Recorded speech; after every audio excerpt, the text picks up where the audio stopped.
Sallallahu ala Muhammad.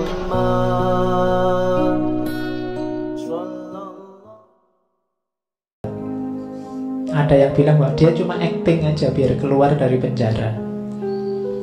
Jadi aslinya ya tetap kayak Abu Nawas yang lama. Ada yang bilang begitu.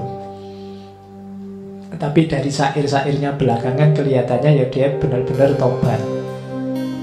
Ada versi lain, versi kedua.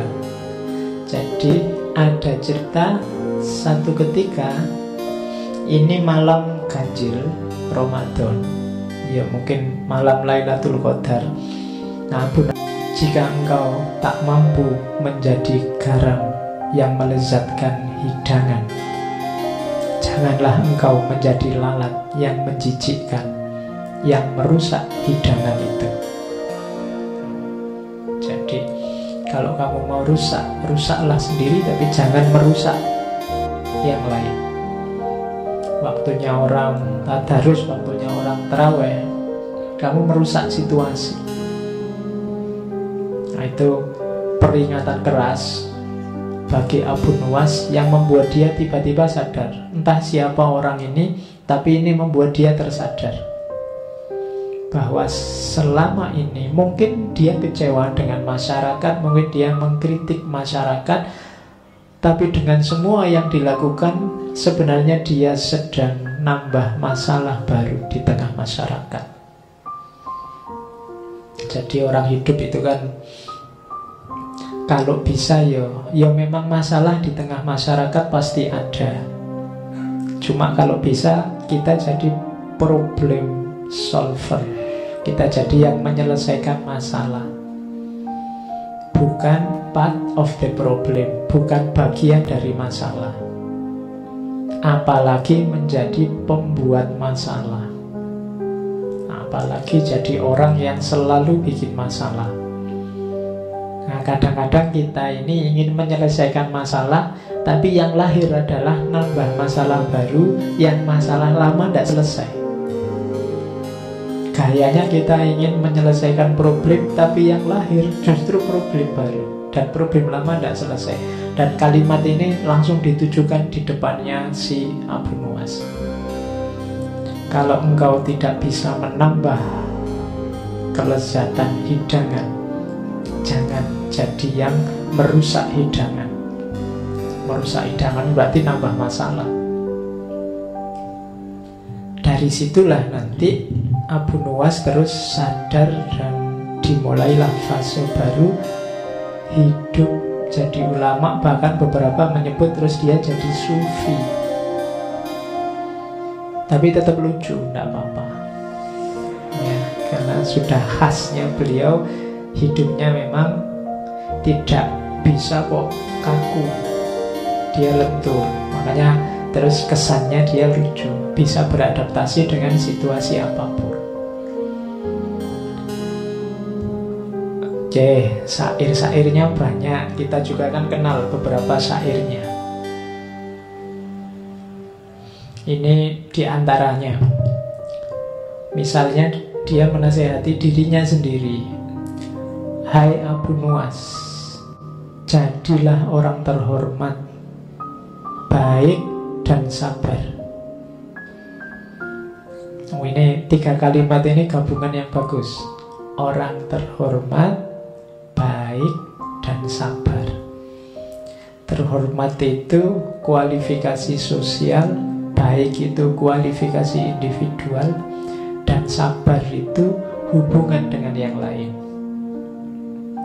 Banyak orang yang terhormat dan baik tapi tidak sabaran. Banyak orang yang sabar dan baik tapi tidak terhormat. Banyak orang terhormat tapi tidak baik. Macam-macam kombinasi. Kalau bisa ikut Abu Nawas, jadilah orang yang terhormat, baik dan sabar. Nah, ini dia memarahi dirinya sendiri.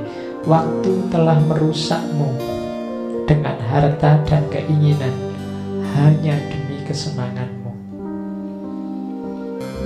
Hai pendosa besar, ampunan Allah itu lebih besar daripada dosamu.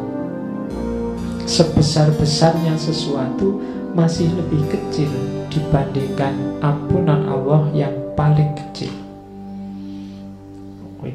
Ini menasihati diri untuk tobat. Tobat yang beneran. Kayak kita ini sebenarnya ya sudah waktunya untuk tobat. Cuma kita kan masih ragu-ragu. Kok ya tobat yang beneran. Yang beneran loh ya. Beneran itu berarti tidak diulang, janji tidak diulang lagi, kemudian tidak secara sengaja mengulang dan seterusnya. Jadi pertama-tama dia memarahi dirinya untuk mau bergerak bertobat, menyesali yang dilakukan sebelumnya dan tidak mengulang di masa depan. Dan ini kelihatan simpel tapi berat. Kalau istighfar sih ya, cuma istighfar kita kan sering istighfar formalitas. Nah, kalau Abu Nawas ini istighfarnya mantap karena dosanya banyak. Kita kan sering istighfarnya enteng karena kita merasa tidak banyak dosa. Jangan salah, Abu Nawas sebelumnya juga merasa tidak banyak dosa. Dia merasa kalau dia mabuk, kalau dia hura-hura, ya memang sudah seharusnya begitu. Hidup sekali mau apa? Kan tadi logikanya begitu. Mabuk tidak apa-apa daripada sholat masuk neraka. Logikanya tadi kan begitu. Jadi orang itu ketika ada di wilayah, ketika dia salah, biasanya dia tidak merasa salah. Maka butuh momen-momen kesadaran bahwa aku ini banyak salah. Kalau ingin istighfarmu mantap, kamu harus sadar bahwa kamu banyak kelirunya, banyak salahnya. Cuma kesadaran bahwa aku salah ini sering tertutup oleh kesadaranmu bahwa kamu itu tidak terlalu banyak salah. Setiap orang lebih dominan merasa bahwa aku ini sudah benar begini ini. Kalau kamu tak tanya satu-satu tetap merasa hidup kayak saya ini Pak yang benar dan baik. Rata-rata begitu. Jadi kesadaran yang mengemuka bukan kesadaran bahwa aku ini banyak salah dan mungkin sekali sering melakukan kesalahan. Tapi biasanya yang mengemuka dalam hidup kita itu kesadaran bahwa aku ini sudah benar. Hidup seperti ini loh yang bagus. Itu yang mungkin membuat istighfar kita tidak terlalu mantap, kayak formalitas. Tobatnya bukan tobat yang serius. Nah, diajari oleh Abu Nuwas, ayo nasihati dirimu sendiri. Kalau nunggu dinasihati orang ya tidak akan nyampe-nyampe. Nasihat yang paling bagus dari dirinya sendiri. Berarti apa? Kesadaran. Oke, dilanjutkan kalimatnya. Ini kesadaran bahwa betapa besarnya dosaku, maka apa pembelaanku akan segala yang telah kulakukan. Kalau besok Allah tanya, kenapa sih kok kamu mabuk? Kok tak larang mabuk aja begitu susahnya? Nilaiku di depanmu itu seperti apa sih? Kalau besok Allah tanya begitu gimana? Apa yang akan kukatakan kepada Tuhanku? Apa yang akan meringankan salahku? Saat aku keluar dari jalan kebenaran atau memunggungi kebaikan. Duhai beratnya tobatku dan bodohnya apa yang terlewat dari hidupku. Nah, ini keluhan dari seorang Abu Nuwas.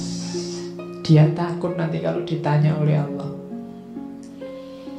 mengapa sih engkau kok lebih memilih mabuk daripada aku? Kenapa engkau lebih memilih kesenangan duniamu daripada aku? Kamu mau jawab apa? Dijawab seperti apapun, aku sudah salah. Karena yang kupilih ternyata bukan jawaban yang benar, bukan pilihan yang benar. Itu kesadaran seorang Abu Nuwas.